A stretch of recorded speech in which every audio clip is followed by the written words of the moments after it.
The great arena of Kethmoran had witnessed glory for 3,000 cycles. Warriors from across the galaxy came to prove their worth against the devourer, a creature so ancient that even the star charts spoke of it in whispers. Its chitinous hide had turned aside plasma cannons. Its 6 razor-tipped limbs had carved through adamantine armor like silk, and its hunger was endless.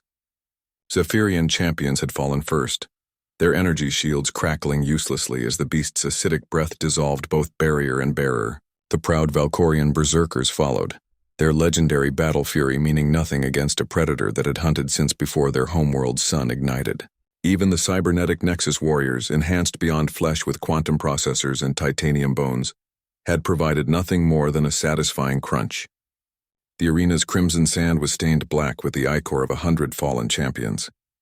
Ambassador Theklo of the Galactic Council watched from the observation deck, his forearms folded in resignation. The human delegation sat beside him in uncomfortable silence. Earth was the newest member of the council, and their representative, an unremarkable woman named Sarah Chen, had insisted on observing the trials despite repeated warnings. "Your species needn't participate," Theklo had offered earlier. "The devourer has claimed warriors whose strength could crack planets. Humans are... well, you lack the natural weapons, the armor plating, the enhanced musculature of proven warrior races." Sarah had smiled politely. "We appreciate your concern, Ambassador. Now, as the arena slaves dragged away what remained of the latest Corvan champion, whose diamond-hard exoskeleton had proven about as effective as wet paper, Theklo felt obligated to drive the point home. "Observe," he gestured with one of his secondary arms toward the beast below. The devourer stood 20 feet tall, its obsidian carapace gleaming under the arena's lights. Rows of serrated teeth lined its maw, and its 6 eyes, each the size of a warrior's head, swept the arena hungrily. In all recorded history, no weapon has even scratched it. The finest military technologies of our civilizations are useless. Sarah leaned forward, studying the creature with curious intensity rather than fear. "What does it eat when there aren't champions around?" "Heat," replied Theklo, somewhat surprised by the question. "Thermal energy. It draws warmth from its surroundings. The arena's heating systems run constantly to keep the air breathable for spectators." "Interesting." Sarah stood, straightening her simple uniform.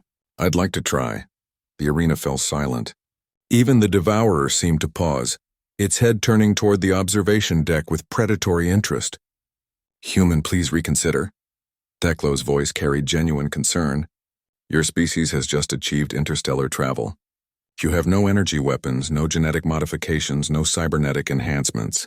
What could you possibly bring against a creature that has defeated our finest?" Sarah was already walking toward the arena entrance. A torch. Minutes later, she stood at the arena's edge as the massive gates groaned open. The crowd, representatives from dozens of star systems, watched in horrified fascination as a single human stepped onto the blood-soaked sand. She carried no armor, no weapons save for a primitive burning brand that cast dancing shadows in the arena's harsh light. The devourer moved with fluid grace, its massive form belying its speed. It had learned to savor these moments, the final seconds before another warm-blooded creature joined its collection of victories. But something made it pause. The human wasn't backing away or raising defenses. Instead, she walked steadily forward, the small flame in her hand barely visible against the arena's blazing illumination. "Come on, then," Sarah called out, her voice carrying clearly in the sudden stillness. "Let's see what you're made of." The beast charged, its 6 limbs striking the sand with thunderous impact. Acid dripped from its jaws as it closed the distance in seconds. But at the last moment, something impossible happened. Sarah thrust her torch forward, and the tiny flame suddenly blazed like a star. The devourer's momentum carried it straight into the inferno that erupted from the simple wooden brand. The creature's shriek of pain and surprise shattered arena windows 3 levels up. But it wasn't the fire that stopped the monster. It was what the fire revealed. For the first time in millennia, the devourer felt cold. Not the comfortable coolness of drained victims, but the bone-deep chill of genuine fear. Because the human's flame wasn't just producing heat, it was producing something far more dangerous. Hope. Every spectator in the arena felt it. The impossible possibility that this ancient terror could be defeated. And as hope kindled in thousands of alien hearts, it fed the flame in Sarah's hand.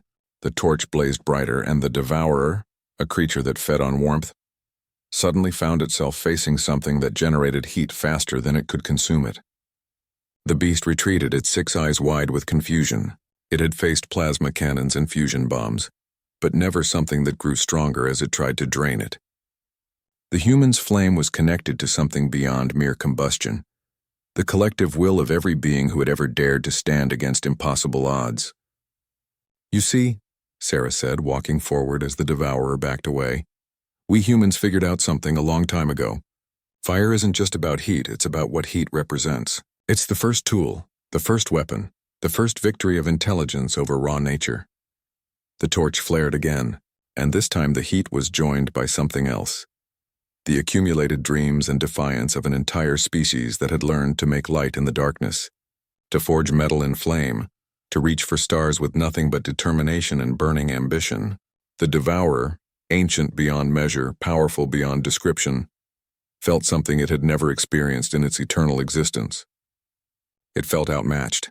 The creature that had devoured champions from 100 worlds turned and fled, crashing through the arena's rear gates and disappearing into the tunnels below. It would not return.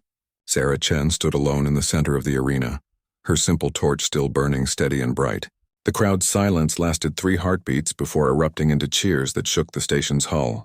Ambassador Theklo found his voice first. "How?" he whispered. Sarah looked up at the observation deck and smiled. "Sometimes the biggest monsters are just afraid of a little light."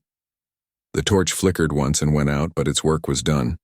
In a galaxy filled with wonders and terrors, humanity had proven something that would reshape the cosmic balance of power. Sometimes the most powerful weapon isn't the most advanced one. Sometimes it's just the first one.